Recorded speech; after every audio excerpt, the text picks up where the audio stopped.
ভারতের বিপক্ষে টেস্ট সিরিজে লড়াই করছে বাংলাদেশ। স্কোয়াডে না থাকলেও চেন্নাইয়ের এম এ চিদম্বরম স্টেডিয়ামে প্রতিনিধিত্ব করছেন তামিম ইকবাল খান।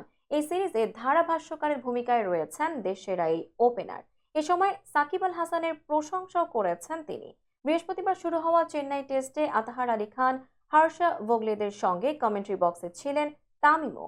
এ সময় হর্ষ ভোগলের এক প্রশ্নের জবাবে সাকিবকে নিয়ে তামিম বলেন, সে বোলিংয়ে অসাধারণ করছে।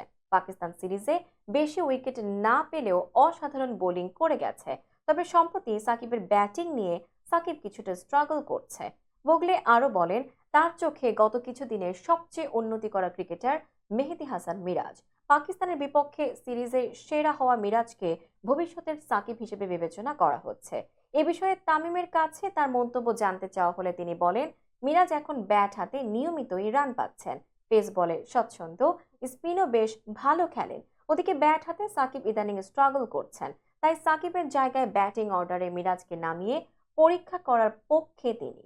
কমেন্ট্রি নিয়ে বিশেষ আগ্রহের কথা অনেক আগেই জানিয়েছিলেন তামিম।